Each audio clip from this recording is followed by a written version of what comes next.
Coltrane Maverick's knife sliced through the rope just as the girl's eyes rolled back, her feet barely touching the overturned milking stool beneath her. She collapsed into his arms like a broken doll, her porcelain skin cold against his weathered hands. $20 for a ranch had seemed too good to be true. Now he knew why. "Jesus Christ," he muttered, lowering her gently to the hay-strewn floor. Her chest rose and fell in shallow gasps, auburn curls spilling across his forearm like liquid. Fire. The rope had left angry red welts around her slender neck, and her torn calico dress told a story. He didn't want to imagine. The auctioneer's words echoed in his memory. Gideon Hartwell's place sold as is, no questions asked. Now Coltrane understood the nervous glances, the way folks had shuffled away when he'd claimed his deed. The old barn creaked around them, shadows dancing in the afternoon light that filtered through missing boards. Her eyelids fluttered open, revealing eyes the color of spring meadows. She gasped and scrambled backward, her back hitting a support beam. "Please," she whispered, voice hoarse and broken. "I'll be good. I won't run again." "Easy now," Coltrane said, raising his hand slowly. "Nobody's gonna hurt you."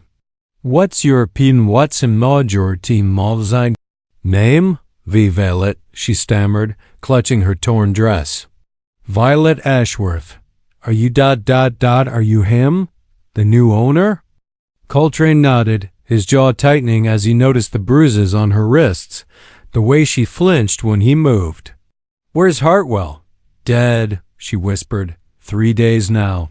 Hart gave out when he was ... when he was... Her voice broke, and she buried her face in her hands. The pieces clicked together like bullets sliding into a chamber. Hartwell hadn't died of natural causes. He died in the middle of something unspeakable, leaving this girl to face whatever hell he'd created. Coltrane had seen enough broken women in his years as a bounty hunter to recognize the signs. "Did he keep you here?" he asked gently. Violet's nod was barely perceptible. "Bought me from my stepfather 2 years ago. Said I was his property now. Same as the cattle." Her green eyes met his, filled with desperate hope. "Are you going to sell me too?" The question hit him like a physical blow. In 1887, slavery was supposed to be dead and buried. But in the remote corners of Texas, some men still believed they could own another human being. Especially a girl with no family, no protection, no voice to speak for her. "Nobody owns you," Coltrane said firmly. "Not Hartwell, not me, not anybody." Violet stared at him as if he'd spoken a foreign language. "But the papers," he had papers that said. "I don't give a damn what papers he had." Coltrane stood, extending his hand to her. "Can you walk?" She nodded hesitantly, accepting his help to rise. Her legs trembled like a newborn foal's, but she managed to stay upright. The barn door stood open, revealing rolling hills dotted with mesquite and the distant spire of Salvation Creek's church. "Where will I go?" she asked, her voice small and lost. Coltrane looked at her, really looked at her, seeing past the bruises and fear to the strength that had kept her alive through 2 years of hell. Something stirred in his chest, something he'd thought died with his late wife 5 years ago. "For now," he said, "you'll stay here. This is your home too." The ranch house stood like a monument to neglect, its white paint peeling like dead skin, and shutters hanging at drunken angles. Coltrane pushed open the warped front door, and the stench hit them both: rotting food, unwashed bodies, and something else that made Violet gag. "Stay outside," he ordered, but she followed him anyway, her bare feet silent on the dusty floorboards. Gideon Hartwell's corpse sat slumped in his favorite chair, flies buzzing around his bloated face.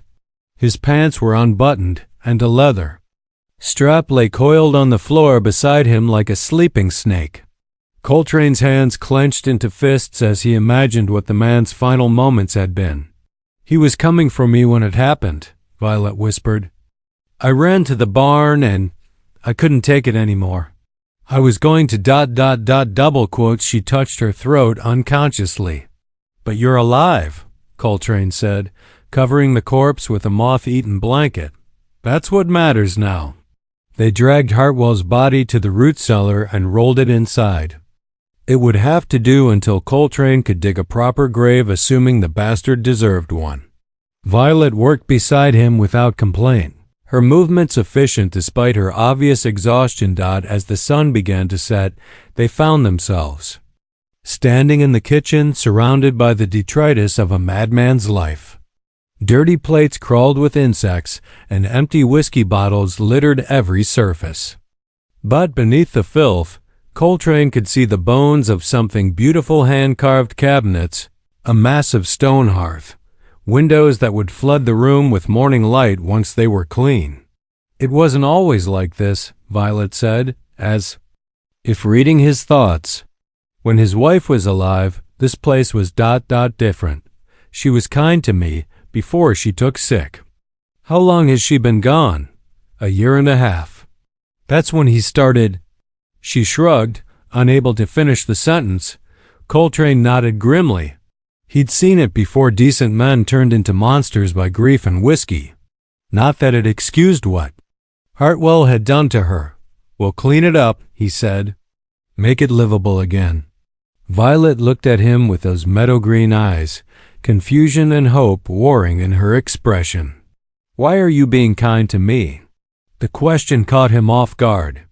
He studied her face, the delicate bone structure, the way her lower lip trembled when she was afraid, the strength that showed through despite everything she'd endured. When was the last time someone had shown her simple human kindness? Because that's what decent people do, he said finally. They worked until midnight, clearing away the worst of the mess. Coltrane found clean sheets in an upstairs closet and made up the bed in what had obviously been the mistress's room, far from the master bedroom where Hartwell had committed his crimes.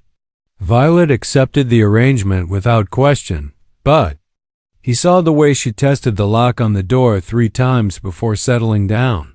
He made his own bed in the front parlor, his Colt .45 within easy reach. Not that he expected trouble tonight, but old habits died hard. As he lay staring at the ceiling, he found himself thinking about Violet's smile when she discovered a hidden cache of lavender soap in the bathroom. Such a small thing to bring joy, but it had transformed her face completely. Outside, coyotes howled in the distance, and somewhere in the house, floorboards creaked. Coltrane closed his eyes and tried not to think about how natural it had felt, working beside her to rebuild something broken. How right it seemed to have someone to protect again. He was a fool, he told himself. She was damaged goods, traumatized and fragile. The last thing she needed was another man trying to claim her. But when morning came and he heard her humming softly in the kitchen, making coffee from the supplies he'd brought, Coltrane knew it was already too late to guard his heart. The town of Salvation Creek buzzed with whispers as Coltrane and Violet walked down Main Street together. She'd insisted on coming with him to buy supplies, despite his suggestion that she stay at the ranch. Her chin was set with quiet determination, and she wore one of Mrs. Hartwell's old dresses, emerald green cotton that brought out the color of her eyes. "That's her," hissed Mrs. Cordelia Blackthorne, the banker's wife, not bothering to lower her voice. "Gideon's little whore." Shameful, showing her face in decent company. Violet's steps faltered, but Coltrane caught her elbow gently. "Hold your head high," he murmured. "You've got nothing to be ashamed of." At the general store, Merchant Bartholomew. Wickham looked nervous as they approached the counter. His eyes darted between them and the other customers, calculating the cost of association. "We need supplies," Coltrane said curtly. "Flour, salt, coffee, and ammunition." "I'm not sure I can, that is. Perhaps you'd be more comfortable at Henderson's place across town." Coltrane slammed a $20 gold piece on the counter, the sound echoing through the suddenly quiet store. "I said we need supplies." Wickham's greed won out over his social conscience. As he gathered their purchases, Violet wandered over to examine a display of fabric. Her fingers traced the edges of a bolt of blue calico with obvious longing. "Pretty, isn't it?" said a gentle voice beside her. Violet turned to find a young woman, about her own age, with kind brown eyes and prematurely silver hair. Unlike the other townspeople, she showed no fear or judgment, only curiosity. "I'm Magnolia Chun," the woman said. "My husband runs the barber shop next door." "And you're the famous Violet Ashworth." "Infamous, more like," Violet replied bitterly. Magnolia laughed, a sound like silver bells. "Honey, in a town this small, famous and infamous are pretty much the same thing. The question is, what are you going to do with all that attention?" Before Violet could answer, the store's bell chimed and 3 men entered. Coltrane recognized the type immediately: drifters with guns worn low on their hips and meanness in their eyes. The leader, a scarred man with tobacco-stained teeth, looked Violet up and down like she was a prize heifer. "Well, well," he drawled. "If it ain't Gideon's little pet. I'm Jeremiah Cutlass, and these are my associates. We heard old Gideon passed on to his reward, and we figured his property might be looking for new employment." The store went dead silent. Coltrane's hand drifted toward his gun, but Violet surprised him by stepping forward. "I'm not looking for employment of any kind," she said clearly. "And I suggest you leave before my friend here decides to redecorate this store with your insides." Cutlass laughed, but his eyes fixed on Coltrane with newfound respect. "Your friend, is it? Well, now that's interesting. What's your name, friend?" Coltrane Maverick. The color drained from Cutlass's face. Even in a backwater like Salvation Creek, certain names carried weight, and Coltrane's reputation as a bounty hunter had spread far beyond Texas. "We'll be going now," Cutlass said quickly, backing toward the door. "Didn't mean no offense." As they left, the tension in the store gradually eased. Wickham finished bagging their supplies with trembling hands, and other customers began to whisper among themselves. But Violet noticed that the whispers had changed: less condemnation, more curiosity. "You handled that well," Coltrane said as they loaded their purchases into the wagon. "I had a good teacher," Violet replied. 2 years with Gideon taught me that showing weakness only makes predators hungrier." They rode home in comfortable silence, the late afternoon sun painting the hills gold and crimson. As they crested the ridge overlooking the ranch, Violet gasped. In their absence, someone had been busy. The front fence had been mended, the yard cleared of debris, and smoke rose from the chimney. "Magnolia," Violet said, recognizing the woman waving from the front porch. She mentioned her husband needed work. Indeed, a compact Chinese man emerged from behind the house, tools in hand and a shy smile on his face. "House look better now, yes?" he said in accented English. That night, as they shared supper with their unexpected helpers, Coltrane watched Violet laugh at one of Magnolia's stories. The sound transformed her completely, erasing years of fear and pain from her features. In that moment, she was simply a beautiful young woman enjoying the company of friends, and Coltrane realized he was falling in love with her. 3 weeks passed in a blur of backbreaking work and tentative conversations. The ranch slowly transformed. Under their combined efforts, fences mended, buildings repaired, and the first green shoots of a kitchen garden pushing through the dark soil. Coltrane found himself looking forward to their shared meals, the way Violet's eyes lit up when she discovered wildflowers, the sound of her humming while she worked. But he also noticed how she still flinched when he moved too quickly, how she tested every door locked twice, how she kept a kitchen knife within arm's reach at all times. The scars Gideon Hartwell had left on her soul ran deeper than those on her body. "You don't have to be afraid of me," he said one evening as they sat on the front porch. Watching the sun set over the hills. Violet was quiet for a long moment, her hands folded in her lap. I know, she said finally. In my head I know. But my body ... it remembers things I wish it could forget. Coltrane understood. He'd seen it in soldiers after the war, the way trauma lived in their bones, surfacing without warning. It takes time, he said. Healing always does. She turned to. Look at him then, studying his profile in the fading light. What about you? What scars are you carrying? The question caught him off guard. He'd been so focused on her pain that he'd forgotten his own. Lost my wife to cholera 5 years back. Elizabeth. We'd only been married 8 months. Is that why you became a bounty hunter, to run from the grief? He smiled ruefully. You're too smart for your own good. Gideon used to say that too, right before he'd hit me for asking questions. She saw his expression darken and quickly added, I didn't mean to compare you to him. You're nothing alike, aren't I? I'm a killer. Violet, I've put down more men than I can count. Bad men, she said firmly.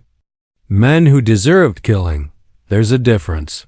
Before he could respond, the sound of hoofbeats interrupted them.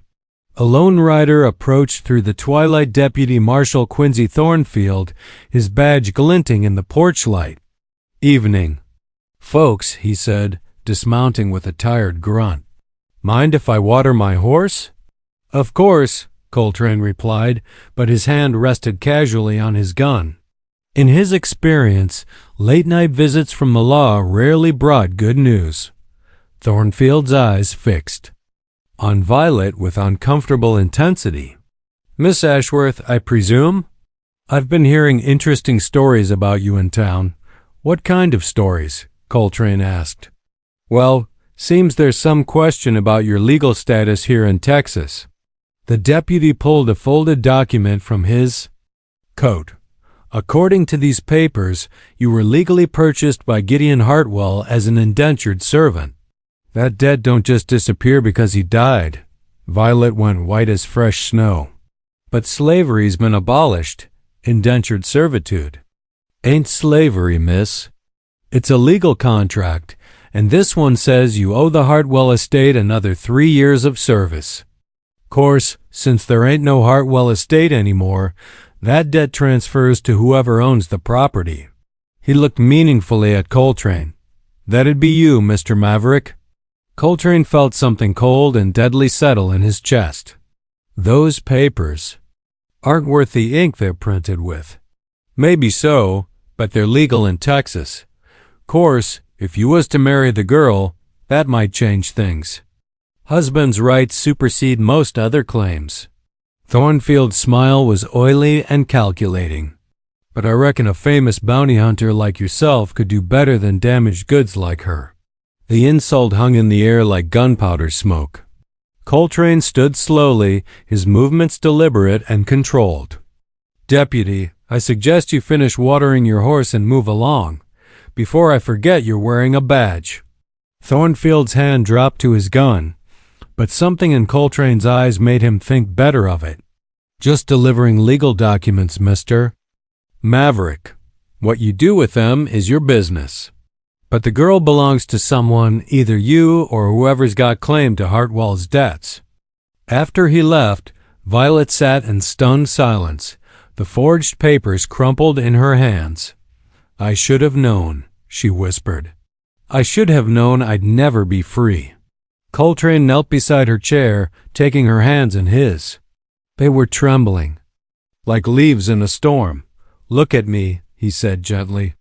When she did, he saw his own determination reflected in her eyes. You are free. I don't care what those papers say. You belong to yourself and nobody else. But if the law, then we'll change the law. He paused, knowing his next words would alter both their lives forever. Marry me, Violet. The proposal hung between them like a bridge neither was sure they could cross.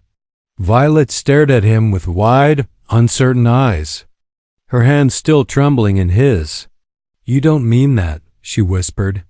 You're just trying to protect me. I'm trying to protect you, Coltrane admitted, but that doesn't make it less real.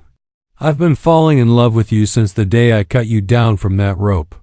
She pulled her hands away, wrapping her arms around herself. You love the idea of saving me. That's different from loving who I really am. And who are you really? The question seemed to break something open inside her. I'm broken, she said, her voice raw with pain. I'm scared of my own shadow. I wake up screaming half the nights, and I can't stand to be touched without warning. I'm not the woman you think I am. Coltrane stood and walked to the porch railing, staring out at the star-scattered sky.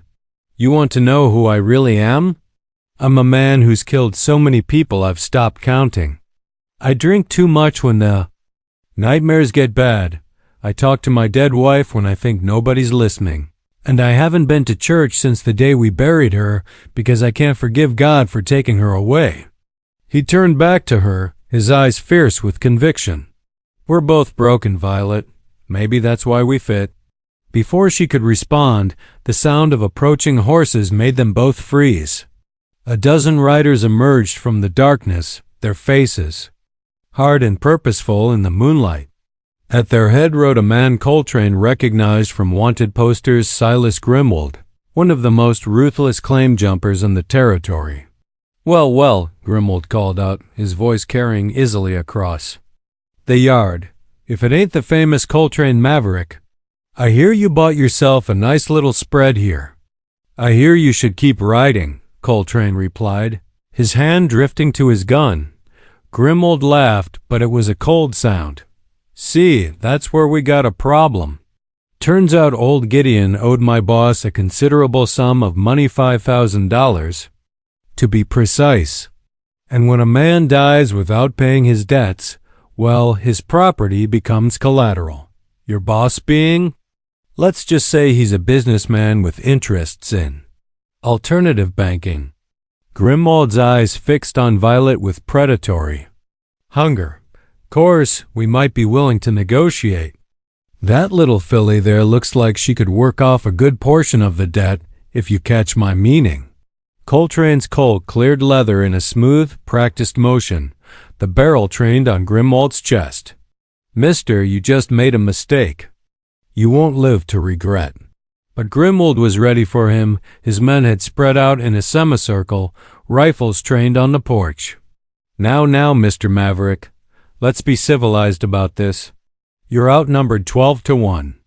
Even a man of your reputation can't beat those odds. Want to bet? The voice came from the shadows beside the house. Magnolia Chun stepped into the light, a Winchester rifle cradled in her arms with practiced ease. Behind her, her husband emerged, with a shotgun, followed by 3 more men Coltrane recognized as ranch hands from neighboring spreads. Seems the odds just got a little more even, Magnolia said pleasantly. Grimwold's confidence wavered, but he pressed on. This don't concern you people. We got legal papers. Legal papers signed by a dead man don't mean much, interrupted a new voice. Judge Mortimer Kane rode into the circle of light, his silver hair gleaming and his expression stern as stone.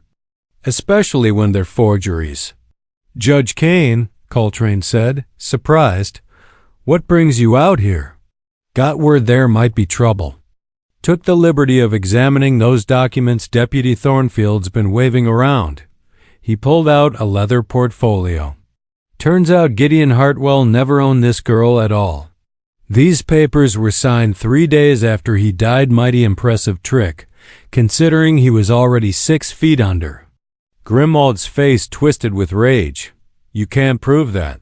I can and I will. The ink's still wet, you fool. Amateur forgery at best. Kane's eyes were flint-hard in the lamplight. Now I suggest you and your men ride out before I decide to hold court right here and now.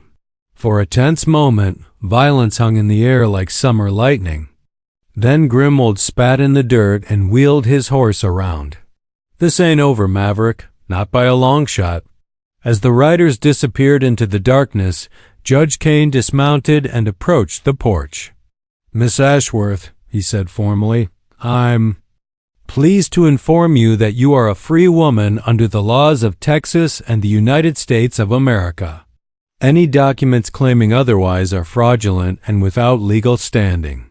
Violet sagged against the porch post, overwhelmed by the sudden reversal of fortune. "Free," she whispered, as if testing the word. "Free," Kane confirmed. "The question now is what you plan to do with that freedom." Violet looked at Coltrane, seeing the hope and fear warring in his eyes. He'd offered her marriage as protection, but now she didn't need protection. She was truly free to choose her own path. "I plan to marry this stubborn, broken-down bounty hunter," she said, her voice growing stronger with each word. "If he's still fool enough to want me." Coltrane's smile lit up the night.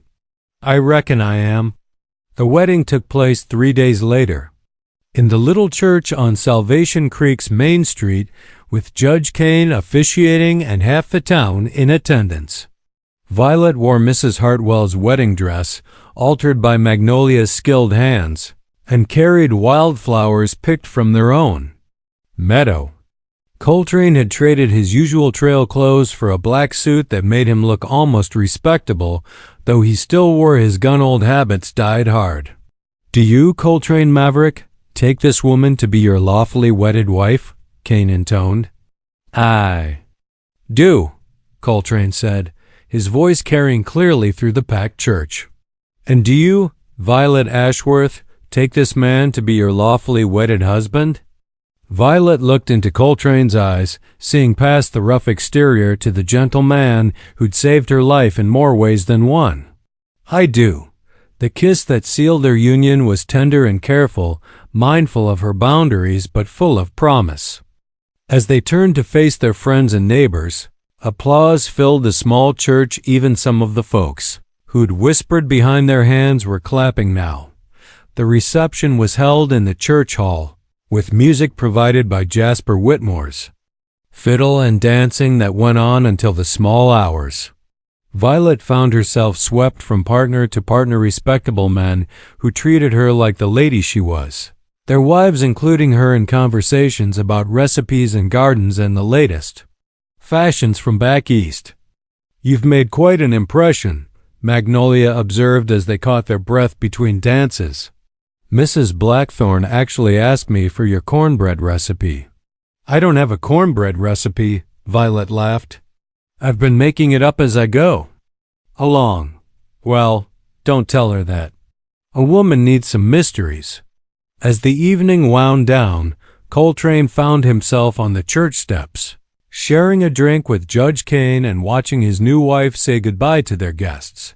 "You did a good thing." "Here," Kane said quietly. "That girl's been through hell, but she's got steel in her backbone. She'll make you a fine wife." "If I don't mess it up," Coltrane replied. "Oh, you'll mess it up plenty." Marriage is about learning to mess up together and forgive each other for it. When they finally made it back to the ranch, the house was quiet and filled with moonlight. Violet stood in the parlor, suddenly nervous now that they were alone. The reality of what marriage meant, sharing a bed, sharing their bodies, sharing everything, seemed overwhelming. "We don't have to do anything you're not ready for," Coltrane said gently, reading her expression. "We've got all the time in the world." She nodded gratefully, then surprised him by taking his hand. "I want to try," she said. "I want to be a real wife to you. I'm just scared." "Of me?" "Of disappointing you. Of freezing up when you touch me. Of not being enough." Her voice was barely a whisper. Coltrane cupped her face in his hands, his thumbs brushing away tears she didn't realize she was shedding. "You are enough," he said. "Firmly, you're more than enough. And if you freeze up, we'll wait. If you need to stop, we'll stop. There's no shame in taking time to heal." That night, they lay together fully clothed on top of the covers, simply talking and learning the sound of each other's breathing. When Violet woke from a nightmare, Coltrane was there to hold her until the trembling stopped. When he muttered, his dead wife's name in his sleep. She stroked his hair until the ghosts released him. It wasn't the wedding night either of them had imagined, but it was honest and real and full of the promise of better days to come. 2 weeks later, as they worked side by side in the garden, Violet suddenly straightened and looked at him with wonder in her eyes. "What?" he asked, concerned by her expression.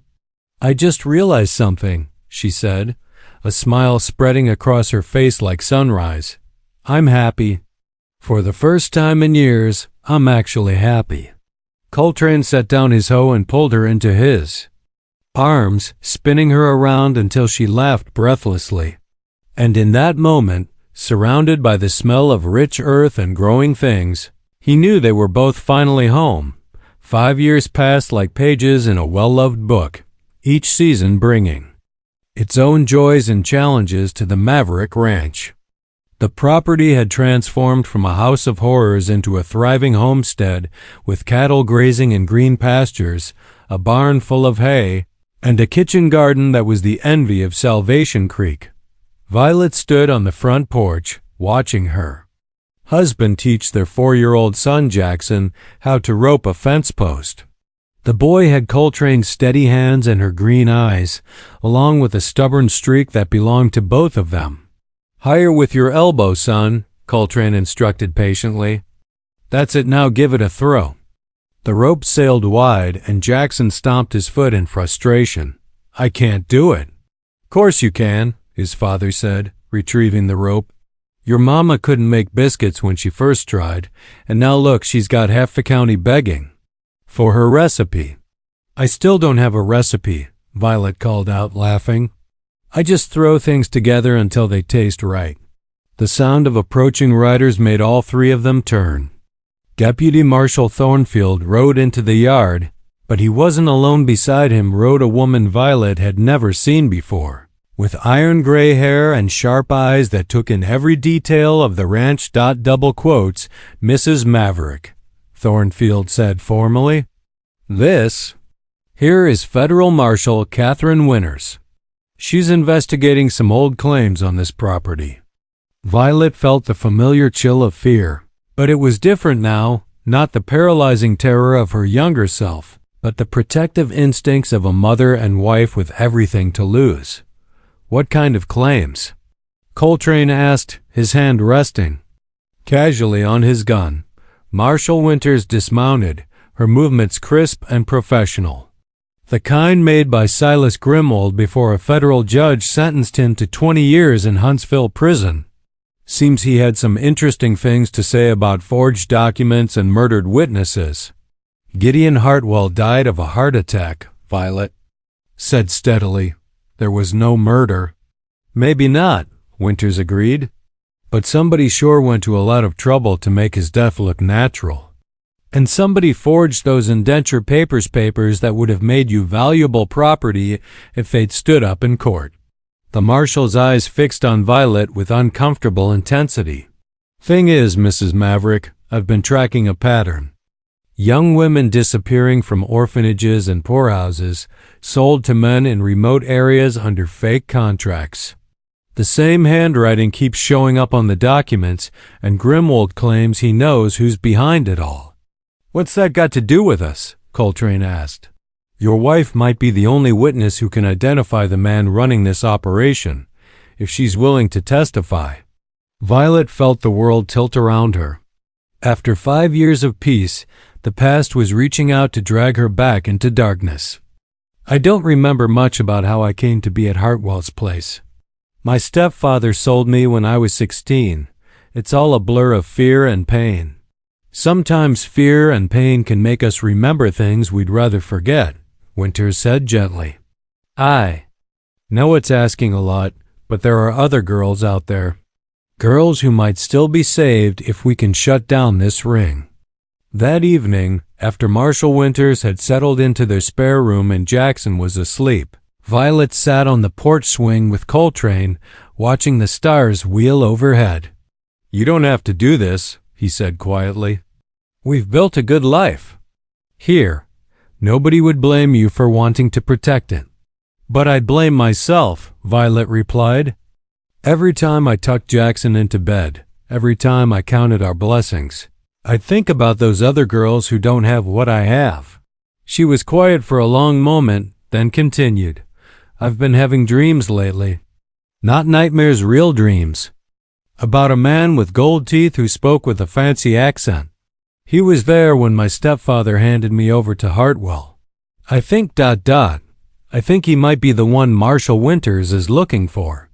Coltrane took her hand, feeling the calluses that spoke of honest work and the thin gold band that marked her as his. If you testify, it means going back to Austin, facing lawyers and judges and people who want to know every detail of what happened to you. I know. Her voice was steady, but he could feel the tremor in her fingers. But I won't be the same frightened girl they'll be expecting. I'm Violet Maverick now, and have got something worth fighting for. The trial took place 6 months later in Austin's federal courthouse. Violet wore her best-dressed deep blue silk that Magnolia had helped her sew and held her head high as she walked through the crowd of reporters and curiosity seekers. Coltrane sat in the front row, his presence a solid anchor in the chaos of the courtroom. Her testimony was clear and damning. Yes, she remembered Randolph Ashford, the well-dressed man with gold teeth who had arranged her sale to Gideon Hartwell. Yes, she had seen other girls in his custody, girls who looked as terrified and hopeless as she had felt. Yes, she was certain he was the man the prosecution claimed was running the largest human trafficking operation in the Southwest. Ashford's lawyer tried to discredit her, painting her as a damaged woman with a convenient memory, but Violet's quiet dignity and obvious intelligence made his attacks ring hollow. When he suggested she had ulterior motives for testifying, she looked him straight in the eye. Sir, she said clearly, I have a loving husband, a beautiful son, and a home where I'm safe and happy. The last thing I want is to relive the worst period of my life. I'm here because no other girl should have to endure what I endured. The jury deliberated for less than 3 hours. Randolph Ashford was sentenced to life in prison without the possibility of parole, and his network of corrupted officials and false document forgers was systematically dismantled. As they walked down the courthouse steps, Violet felt something she hadn't experienced since that first day Coltrane cut her down from the rope. Absolute, perfect freedom. Proud of you, he said simply.